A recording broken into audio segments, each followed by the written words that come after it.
우리 말씀 보도록 하겠습니다. 잠언 18장 21절 그리고 마가복음 11장 23절. 우리 잠언 18장 21절 한 절만 같이 읽고 보고 그 다음에 마가복음으로 이렇게 설교하면서 넘어가면서 말씀 보겠습니다. 잠언 18장 21절 말씀.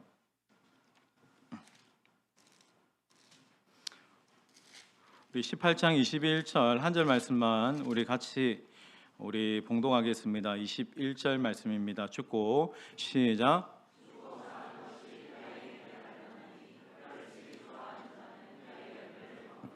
우리 한 번 더 읽겠습니다. 시작.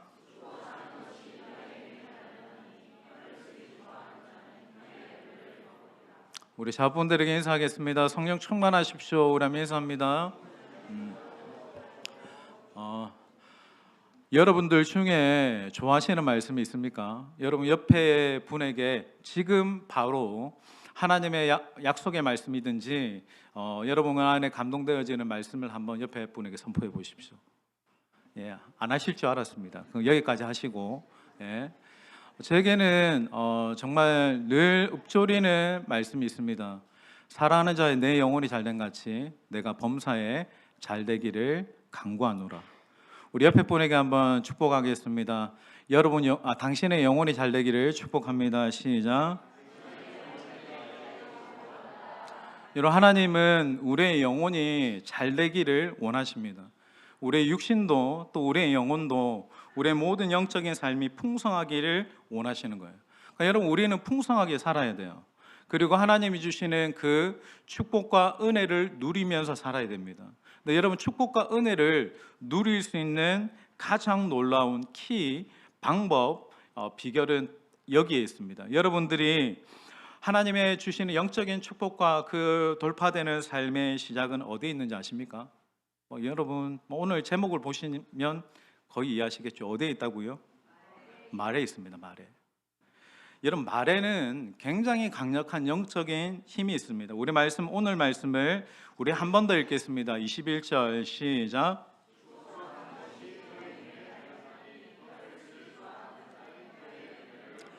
여러분, 내가 죽고 사는 것이 뭐에 달려있다고 말씀하죠? 혀에 있다라고 이야기하죠. 그러니까 여러분, 이 혀에 있다라고 할 때 이건 육신뿐만이 아닙니다. 내 영혼에 살고 죽는 것도 포함되는 거예요. 그러니까 여기서 힘이라고 할 때 그 힘이 뭡니까? 혀에는 능력이 있어요. 그러니까 파워가 있다라는 거예요. 그러니까 내 인생이 살거나 죽거나 그 모든 것을 좌우하는 힘과 능력이 내 입술에 있다라는 겁니다. 여러분, 말에는 굉장히 큰 힘이 있습니다. 그러니까 여러분이 생명을 말하면 신기하게도 생명으로 끌려갑니다. 그러니까 무엇이 나를 끌고 가냐면 내 입의 말이 끌고 가는 거예요. 근데 내가 늘 부정과 죽음을 말하고 어떤 것에 대해서 막 조롱하는 말을 하면 그 죽음으로 계속 나를 이끌고 가게 되어지는 거죠. 왜입니까? 말에는 힘이 있습니다. 말에는 여러분이 생각하는 것 이상의 굉장히 강력한 영적인 파워가 여러분의 입에 있는 거예요.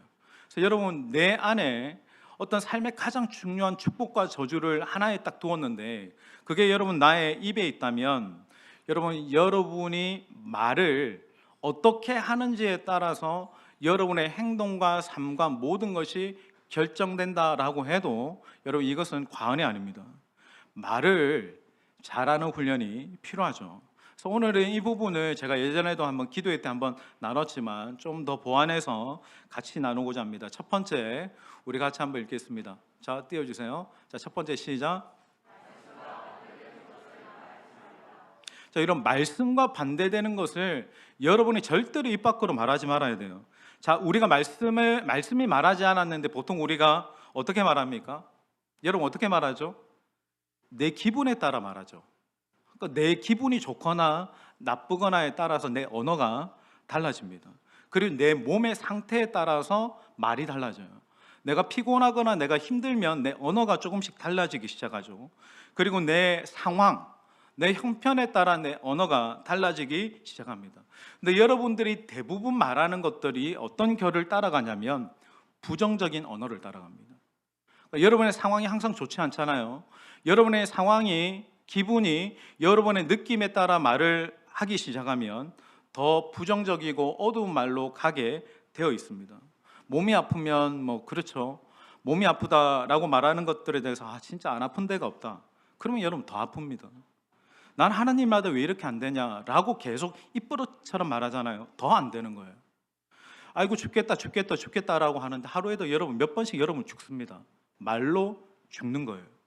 근데 여러분 그게 지금 내 현실의 모습이고 그게 팩트일 수 있어요.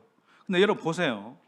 여러분의 이 습관적으로 나오는 말들이 하나님의 말씀에 나와 있습니까? 성경에 기록되어져 있는 하나님의 성품에 근거한 언어를 내가 말하는지, 하나님이 말씀하신 여러분들이 매일마다 묵상한 그 말씀이 뭐 너는 계속 아플 거야, 너는 앞으로도 쭉 아플 거야, 너는 하나님마다 다 안 될 거야 라고 여러분 하나님께서 여러분에게 그렇게 말씀하셨습니까? 아니죠. 그러니까 보통 우리 입술에 있는 단어가 뭐냐면 하나님의 말씀과는 정반대되는 언어들이 우리 안에 굉장히 많이 있다라고 하는 거예요. 내가 그 말을 딱 내뱉잖아요. 그러면 어떻게 됩니까? 하나님의 말씀의 역사를 제한하는 거예요. 그러니까 여러분 말씀은 살아 있습니다. 여러분 하나님은 우리에게 말씀하신 대로 이루시고 역사하시는 하나님이십니다. 아멘이십니까? 하나님은 우리에게 말씀하시고 그 말씀은 반드시 이루어지는 말씀이에요. 그러니까 하나님은 한 번도 우리에게 시건하지 않으십니다. 정확하고 명확하게 내 상태와 내 인생의 길에 대해서 말씀으로 보여주세요. 그리고 그걸 말하게 하면 그 말씀을 믿고 따르면 그 말씀이 이루어지는 말씀이에요. 근데 여러분 그분은 우리에게 날마다 말씀으로 역사하십니다. 저는 여러분들의 하루하루의 삶이 하나님의 말씀이 들려지고 말씀대로 따르는 삶이기를 예수님의 이름으로 축원합니다. 그러니까 여러분 말씀이 내 안에 들리면 그리고 그것을 말하면 그 말씀이 나를 이끌어갑니다. 근데 여러분의 하루하루를 누가 이끌어갑니까? 나는 매일마다 무엇을 따릅니까? 내 기분을 따르죠. 내 느낌을 따르고 누구의 말만 듣고 따르고 내가 가지고 있는 어떤 현재 절망적인 문제가 있다라고 하면 그걸 내가 그대로 말하면서 내가 내 현재의 상태를 굳게 지키고 있는 거예요. 그러니까 여러분 내가 언어로 뭘 하냐면 이렇게 탁 벽을 치고 있는 거예요. 하나님 역사하지 마세요. 나는 변화되지 않을 거예요. 하나님 길이 절대로 열리지 말라고 내가 그러고 있습니다. 저는 안 그러는데요. 근데 여러분의 언어가 하나님의 역사를 막는 거예요. 그러니까 여러분 내가 말을 많이 하면 할수록 이 부정적인 말을 많이 하면 할수록 어떻게 되냐면 나의 내면이 점점 더 굳어지고 어두워집니다. 그러면 아무리 소망의 말씀이 내게 던져져도 그 말씀이 역사하실 수가 없는 거예요. 여러분 내 상황이 아닙니다. 내 형편 때문이 아니에요. 지금도 우리의 입에 습관적으로 말하는 그 부정적인 말들이 저와 여러분의 인생을 딱 묶고 있는 겁니다. 우리 잠언 6장 2절 말씀 우리 같이 한번 읽겠습니다. 내 입의 말로 시작.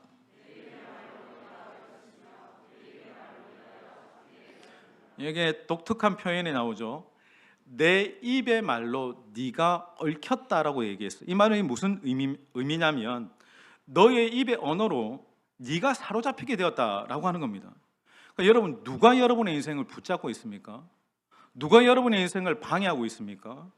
여러분의 부모입니까? 여러분의 남편입니까? 여러분의 친구들입니까? 자녀들입니까? 환경입니까? 아니 성경이 뭐라고 이야기합니까?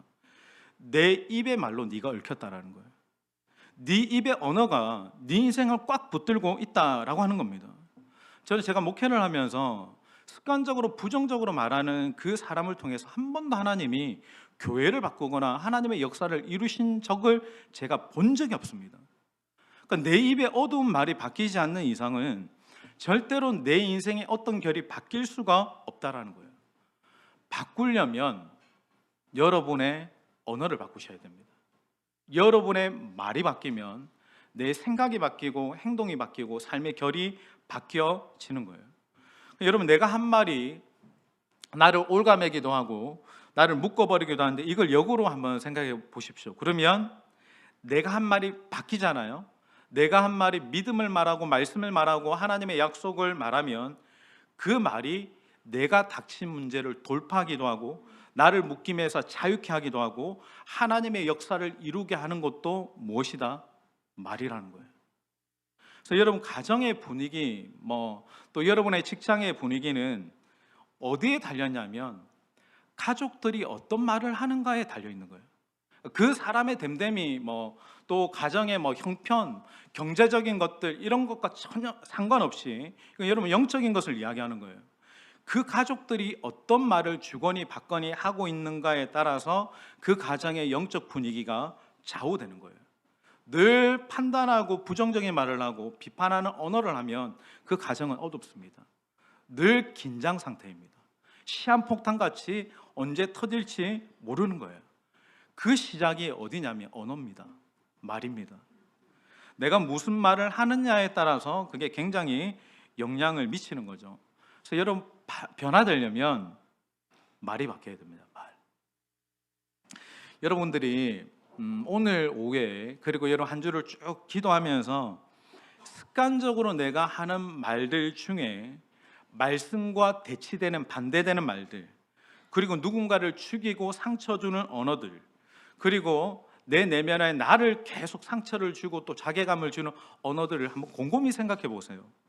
진짜 하나씩 딱 나올 거예요. 다 너 때문이라고. 넌 왜 그 모양이냐고. 나는 한번 해도 되는 게 없다고. 힘들어 죽겠다. 여러분들이 습관적으로 하는 이 말들이 생명의 언어가 아닙니다. 성령의 언어가 아니에요. 옛사람의 언어예요. 저는 여러분이 이번 한 주간 하나님 앞에 독대하면서 여러분의 입술의 말이 생명의 언어, 살리는 말로 교정됨으로 이 영적인 세계에서 주도권을 잡고 승리하는 저와 여러분이 되시길 주님의 이름으로 축원합니다. 말을 바꾸세요. 언어가 바뀌면 내 모든 것들이 같이 따라오는 작용이 있습니다. 우리 두 번째 우리 읽겠습니다. 그 입의 시작. 자, 옆에 분에게 선포하세요. 그 입에, 자, 옆에 분에게 그 입에 재갈을 물리세요. 시작. 시편 39편 1절 말씀 같이 읽겠습니다. 내가 말하기를 시작. 내 혀로 범죄하지 아니하리니 악인이 내 앞에 있을 때 내가 내 입에, 저는 여기서 주목하는 표현이 내가 내 입에 재갈을 먹이리라 라고 이야기했죠. 여러분 재갈을 본 적이 있습니까? 여러분은 네이버 검색에 이 재갈이라고 이렇게 치면 이게 너무 어떤 느낌이냐면 너무 고어하고 잔인한 느낌적인 사진들이 많아가지고 제가 앞에다 띄우기가 좀 그렇더라고요. 제가 사진을 보면서 저렇게까지 해야 되나 라고 할 때 여러분 그렇게까지 하라고 하나님이 말씀하시네요. 그러니까 여러분 입에 재갈을 먹이지 않고 말하는 것은 어떻습니까? 그냥 되는 게 아니에요. 훈련하셔야 되는 거예요. 여러분 나에게 어떤 사람이 딱 대화를 할 때 부정적인 생각 또 누군가에게 어떤 정죄하고 싶고 또 판단하고 싶은 막 느낌이 들 때가 있고 감정이 올라올 때가 있고 생각이 들 때가 있죠. 그때 여러분 절대로 여러분들 부정적인 생각과 입으로 말하지 마세요. 재갈을 물리세요. 아무리 화가 나도 마음이 상해도 말하지만 마세요. 입에 재갈을 물리세요. 여러분 이것은 훈련입니다. 그 훈련을 반드시 해야 됩니다. 왜냐하면 여러분이 그 순간만 지나가면 화해와 용서와 은혜의 때가 옵니다. 그러니까 여러분 내가 말하지만 않으면 화해와 용서의 은혜가 임하는 때가 와요. 그런데 내가 그 말을 딱 내뱉는 순간, 재갈을 물리지 않고 그냥 내뱉는 순간 그 말이 하나님이 우리에게 주실 은혜의 밥그릇을 다 쏟아버립니다. 왜입니까? 말에는 힘이 있어요. 보세요 여러분, 내가 부정적인 것을 딱 말하면 그 말 한마디에 부정적인 영적인 힘을 풀어놓는 것이기 때문에 그 말 한마디가 완전 가정의 분위기를 다 어둡게 만듭니다. 그 말 한마디가 교회 전체적인 분위기를 어둡게 만들어가는 거죠. 제가 교회가 한참 시험 들 때는 사람의 말 한마디가 어마어마한 파급력이 있는 것을 봤어요. 그러니까 말을 내뱉는 순간 같은 영적인 어두운 힘이 흘러가면서 교회 공동체를 흔들어 놓는 거죠. 그럼 여러분 이걸 생각해 보세요. 내가 말하지 않았어요. 내가 그 상황과 그 느낌이 있고 내가 막 그런 어떤 또 분이 있지만 말하지 않았습니다. 말하지 않으면 어떨까요? 나타나지 않습니다. 이런 부부싸움 할 때도 내가 마음이 상하고 와, 내가 진짜 저 사람을 가르쳐야 되겠다라고 생각하지만 말하지 않으면 내 안에 있는 어떤 이 부정적인 영향력과 판단하는 것들이 흘러가지 않습니다. 근데 말하면 영향을 받습니다. 그러니까 여러분, 부정적인 것들을 말하거나 나타내면 여러분 합법적으로 이렇게 어둠이 비집고 들어오는 거죠. 교회도 여러분 마찬가지로 이런저런 교회의 상황들이 있고 여러분 완벽한 교회가 없죠. 근데 본인이 생각한 것을 누군가에게 딱 얘기를 던지면 뭐 또 제게도 찾아와서 말하잖아요. 영향을 받습니다. 흘러갑니다. 그래서 여러분 말씀과 반대되는 것들 그리고 부정적인 것들을 말하지 않는 훈련을 반드시 하셔야 돼요. 입에 재갈을 물리셔야 됩니다. 앤드류 워맥 목사님이 이런 얘기를 했어요. 당신이 목회를 하면서 딱 하나 목회의 가장 중요한 원칙을 뭘 얘기했냐면 자기는 한 번도 두려움과 의심과 불신에 대해서 말해본 적이 없다. 두려움이 일어날 수 있죠. 의심이 생길 수 있죠. 그리고 누군가에 대한 판단하는 마음이 생길 수 있죠. 그런데 목회하면서 한 번도 그것을 말을 표현한 적이 없었다라는 거예요. 말하지 않았다라는 거예요. 근데 그가 말하지 않았는데 신기한 게 뭐냐면 그가 말하지 않았는데 사람들이 치유가 되는 거예요. 사람들이 영적으로 회복이 되는 거예요. 나음을 입는 것을 당신이 목회하는 가운데 많이 보게 되었다라고 하는 겁니다. 여러분, 내가 불신의 씨를 뿌리는 것은 언어로 뿌리는 것이기에 반드시 불신의 열매를 먹고 사망으로 나아가게 되는 겁니다. 여러분, 다시 한번 말하지만 사람은 말의 열매를 먹고 살아요. 이게 여러분 영적인 원리입니다. 불신을 말하고 미움을 말하면, 불평을 말하면 그게 열매를 맺습니다. 반대로 말하지 않으면 하나님의 은혜의 때가 옵니다. 여러분, 두려움과 불평과 누군가에 대한 판단하는 말에 대해서 말하지 않는 훈련들을 반드시 해야 됩니다. 또 한 가지 병행해야 되는 훈련들은 믿음을 말하는 훈련들을 하셔야 돼요. 우리 마가복음 11장 23절 우리 한번 띄워주세요. 11장 23절 내가 너희에게 시작 이르노니 누구든지 그 말하는 것이 이루어질 줄 믿고 자, 이 말씀을 여러분들이 찬찬히 한번 보세요. 한 번 더 읽겠습니다. 내가 진실로 너에게 이르노니 시작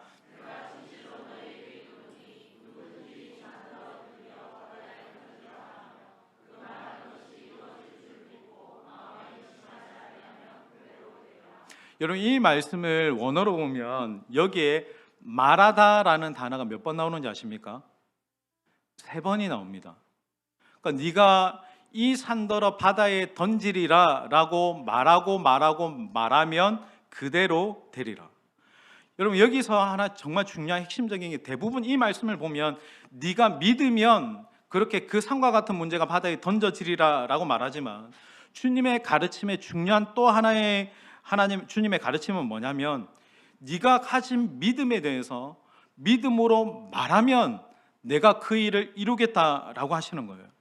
네가 말한 것을 취할 수 있고 네가 말한 대로 하나님이 역사하시는 것을 경험할 수 있다라고 이야기하는 거예요. 케네스 해기 목사님은 네가 믿음으로 말하는 것에 대해서 또 말씀을 선포하는 것에 대해서 굉장히 많이 가르치기 시작합니다. 여러분, 우리가 묵상을 하죠. 말씀을 묵상할 때 여러분 묵상을 어떻게 합니까? 묵상의 가장 기본이 뭡니까? 말씀을 말하는 거예요. 하나님의 예레미야를 부르실 때 예레미야가 하나님께 뭐라고 이야기합니까? 나는 아이라 말을 할 줄 모릅니다 라고 할 때 하나님의 예레미야에게 뭐라고 말씀하셨죠? 내가 너에게 말한 것만 말해라고 얘기했어요. 그러니까 여러분, 우리에게 다 선지자적인 사명이 있는데 가장 중요한 선지자의 태도는 뭐냐면 하나님이 내게 말씀하신 것을 말하는 겁니다. 가정의 부모는 어떤 역할입니까? 선지자적인 사명이 있는데 부모는 자녀들에게 잔소리하는 게 아니라 하나님이 이 자녀들에게 말씀하신 것을 말하는 선지자적인 사명이 부모에게 있는 겁니다. 우리에게도 다 마찬가지입니다. 우리가 주변의 사람들과 교제하고 또 영적인 제자들을 세워가고 멘토링을 할 때 가장 중요한 것은 내 언어가 아니라 하나님이 나에게 말씀하신 것을 말하는 겁니다. 말씀을 그대로 대언하는 겁니다. 여러분, 내가 믿는 것, 내가 의지하는 것을 말하는 것이 너무나 중요한데 무엇을 여러분이 믿습니까? 말씀입니다. 말씀을 이야기하는 거예요. 그래서 여러분, 우리가 모일 때마다 하나님이 내게 주신 말씀을 나누고 그 말씀을 상대방에게 믿음으로 선포해 주는 태도는 매우 중요한 거예요. 그러니까 성경의 모든 표현 방식이 뭐냐면 선포거든요. 그러니까 그 사람을 위해서 기도하다가 그 사람이 어떠함이 아니라 그 사람에게 주신 약속의 말씀을 믿음으로 선포하면 되는 거예요. 이게 여러분 교제의 가장 기본입니다. 그래서 여러분, 이걸 근거로 본다면 믿음이 산을 움직이는 것이기보다 믿음으로 가득한 언어가, 선포가 산을 움직인다라고 생각할 수 있는 거예요. 내가 하나님의 말씀을 지속적으로 믿고 말씀을 선포하는 이 훈련에 내가 영적 생명을 걸고 하면서 어느 순간부터 내 입에서 하나님의 말씀이 대언되기 시작할 때 그 말씀이 그 영혼들을 살리는 겁니다. 자, 우리 세 번째, 우리 한번 같이 읽겠습니다. 세 번째, 시작. 자, 믿음의 쉼표를 찍어라. 이 말은 뭐냐면 여러분이 하는 모든 말에 그러나를 두는 것이 중요합니다. 자, 보세요. 몸에 질병이 생길 수 있습니까? 없습니까? 질병이 생길 수 있죠. 자, 몸에 질병이 있는데 저 아프지 않아요 라고 말할 수 있나요? 아니죠. 몸에 질병이 있어서 아플 수 있습니다. 근데 이렇게 이야기하는 거예요. 나에게 몸에 질병이 있지만 그러나 예수님의 이름으로 나을 것을 믿습니다. 여러분, 뭐가 다릅니까? 현실이 있어요. 지금 내가 당한 문제가 있어요. 그런데 거기에 쉼표를 찍는 거예요. 쉼표를 찍고 하나님을 대입하는 거예요. 내 몸에 질병이 있지만 그러나 하나님이 낫게 하실 줄 믿습니다. 이게 다른 거예요. 여러분, 상황은 언제나 우리에게 일어납니다. 내게 만나는 사건들은 내가 피해갈 수 없는 거예요. 근데 내가 그런 사건들을 만나고 내가 원하지 않는 사건들을 만날지라도 그러나 하나님이 길을 내실 줄 믿습니다. 그러나 하나님이 이 모든 것을 합력하여 선을 이루실 줄 믿습니다. 그래서 여러분, 내가 믿음으로 말해야 되는 겁니다. 사건에 대해서 하나님을 대입시키고 하나님의 말씀을 그 안에 두기 시작할 때 여러분, 그 현실이 바뀌어지는 역사들이 일어나는 거예요. 그러니까 여러분, 이게 현실 부정하라는 이야기가 아닙니다. 지금 현실이 그렇다라고 해도 내 현실이 앞으로 어떻게 바뀌어야 하는지를 여러분, 내가 믿음으로 선포하셔야 되는 거예요. 내가 지금은 어둡다라고 해도 빛을 선포하면 어느 순간에 내 삶 가운데, 가정 가운데, 우리의 가정의 어두움 가운데 빛이 많은 소망을 선포하는 것은 우리가 해야 되는 겁니다. 여러분, 이런 책 제목이 있습니다. 당신의 산에게 당신이 직접 말하라고. 여러분, 우리 앞에 산과 같은 문제가 있을지라도 여러분, 그 산과 같은 문제에 대해서 그 어떤 누가 그 산을 치워주거나 그 산을 없이 하거나 하지 않습니다. 주님이 뭐라고 말씀하십니까? 그 산과 같은 문제에 대해서 네가 믿음으로 선포하라는 거예요. 네가 하나님이 하실 것들에 대해서 담대하게 선포할 때 이 산과 같은 문제도 바다에 던지리라 하면 던져질 것이다. 저는 여러분의 언어가 정말 부정과 불신과 어둠의 언어가 아니라 소망과 믿음과 확신과 하나님의 하실 일에 대해서 담대하게 선포하는 하늘의 언어를 선포하는 저와 여러분이 되시길 예수님의 이름으로 축원합니다. 여러분, 자녀들의 삶에 어려움이 있거나 라고 하면 그 문제만을 말하지 마세요. 주님이 이루시는 승리도 함께 믿음으로 선포하는 겁니다. 여러분, 믿음의 선포가 얼마나 유익한 것이냐면 사건과 그 문제에 대해서 어떤 사건이 일어나는 거 막을 수 없고 그 사건과 문제가 일어났을 때 우리 안에 뭐가 찾아옵니까? 두려움이 찾아오죠. 불평의 원망이 찾아옵니다. 또 짜증이 일어날 때가 있습니다. 그런데 그 문제가 나의 감정과 나의 마음을 지배하는 것을 막는 능력이 믿음의 선포에 있어요. 여러분, 말에 그러나를 붙이고 생명과 믿음의 언어로 마무리하기 시작하면 하나님이 사건을 해결해 주시는 것에 앞서서 내 감정과 내 마음을 평안케 하시고 내 마음 안에 생명을 주시는 역사를 일으키십니다. 제가 이제 디테스하고 수련회를 준비하면서 굉장히 이렇게 감정이 왔다 갔다 할 때가 있고, 뭐 애들이 간다 했다가 안 간다 했다가, 뭐 참여했다가 안 한다 했다가, 또 프로그램이 이렇게 저렇게 바뀌면 저도 굉장히 이렇게 마음 안에 막 갑자기 짜증이 일어나고 막 분노가 일어나고 막 이렇게 일어날 때가 있더라고요. 그래서 제가 목요일 날 밤에 감정이 이제 컨트롤이 안 돼서 교회 와가지고 딱 한 가지 했습니다. 주께서 다스리는 그 찬양을 제가 수십 번 불렀던 것 같아요. 근데 그 가사 중에 제가 여러분들에게 하나 팁을 드리는 것도, 마음에 막 이 감정이 컨트롤이 안 되면 찬양을 한번 크게 불러보세요. 블루투스 이어폰 끼고 그냥 아무 생각하지 말고 찬양의 가사에 따라서 찬양을 선포하는 거죠. 그 찬양의 가사 중에 주님만 의지해요, 주님만 의지해요 라고 하면서 이렇게 고백하면서 주께서 다스리네 내 삶을, 내 모든 것을, 하나님이 다스리십니다. 내가 찬양을 듣는 중에 고백이 나오는 거예요. 근데 여러분, 이 고백이 정말 나에게 유익한 것은 내가 믿음으로 고백하는 그 순간 내 안에 일어났던 분노와 짜증과 슬픔이 확 가져가는 거예요. 믿음의 선포에는 이런 능력이 있구나. 여러분, 내가 믿음을 말하는 순간 영적인 능력이 풀어집니다. 내가 내 입으로 믿음을 말하는 것은 여러분, 하나님의 역사를 여는 마중물과 같은 거예요. 그래서 여러분, 너무 힘들다고만 말하지 말고 여러분, 하나님이 하시는 생명의 언어를 한번 얘기해 보세요. 그래서 여러분, 예를 들어 내 몸이 아픕니다. 아프면 아프다라고는 얘기할 수 있겠죠. 아프다라고만 말하지 말고 이렇게 이야기하는 겁니다. 하나님, 제발 좀 안 아프게 해주세요. 이런 말이 아니라 내 몸이 아프지만 내 안에 예수의 생명이 있습니다. 예수의 생명 안에 나는 건강해질 것이고 강해질 것입니다. 뭐죠? 생명의 말을 말하는 거예요. 여러분, 우리는 항상 문제에 대해서만 이야기합니다. 그러니까 제가 이제 환우들 만나도 저도 이런 멘트를 하는데, 집사님 얼마나 아프시겠어요? 아픈 거 맞죠? 집사님 얼마나 힘드시겠어요? 힘든 거 맞죠? 그 위로와 격려도 중요합니다. 그 위로와 격려가 중요하지만 또 여러분, 위로를 심으면 위로의 열매만 맺습니다.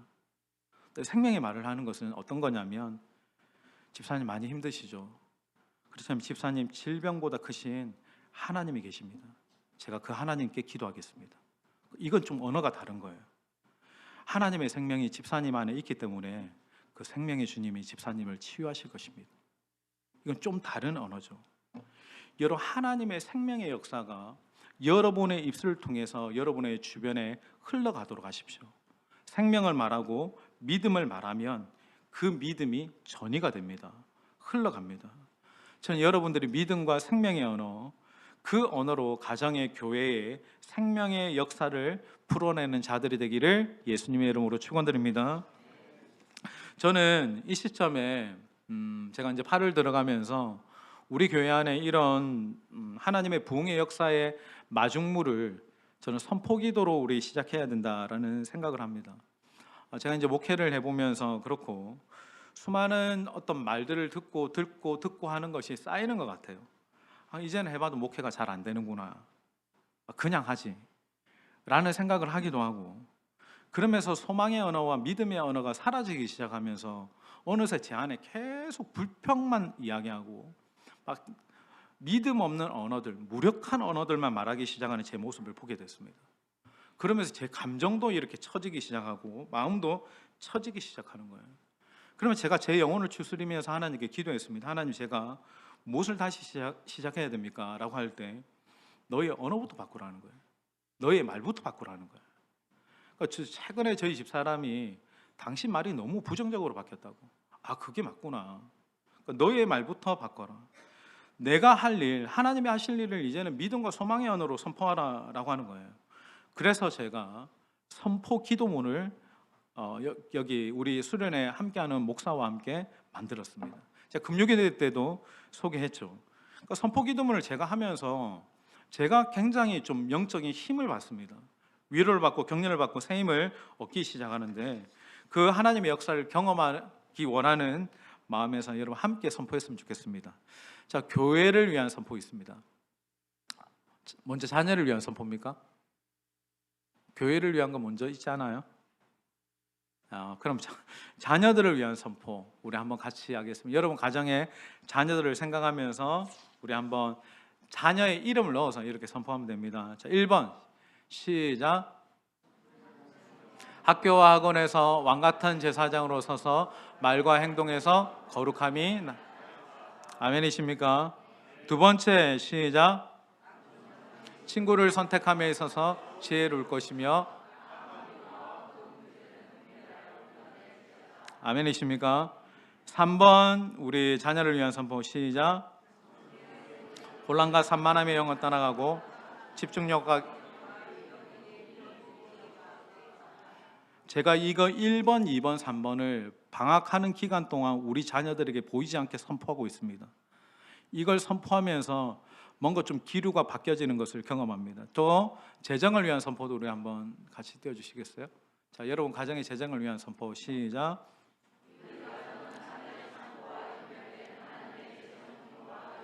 두 번째 2번 시작.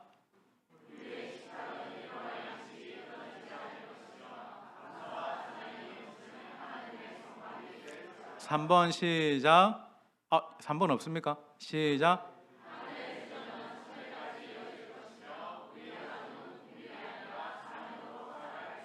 아멘이십니까? 우리 다음 세대를 위한 선포도 우리 같이 한번 하겠습니다. 시작. 1번 띄워주세요. 시작.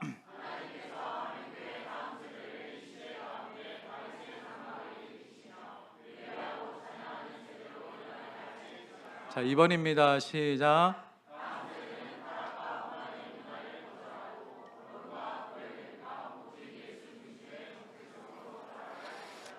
여러분의 믿음과 고백과 선포대로 주께서 반드시 이루어 주실 것을 믿기를 축원합니다. 우리 제가 한번 책 한번 가져오시겠어요? 제가 한번 소개를 좀 하고 싶은데, 예, 제가 안 들고 와가지고 빨리 갖다 주세요. 시간.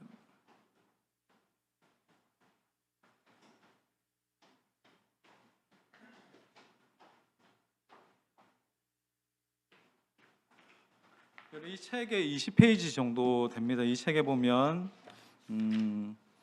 개인을 위한 선포, 내 거룩과 성결, 그리고 예배, 그리고 기도, 기름 부으심, 또 하늘의 재정을 위한 선포. 두 번째, 가정을 위한, 자녀들을 위한, 자녀의 학업, 그다음에 우리 가정의 재정을 위한, 그리고 화면 교회를 위한 선포.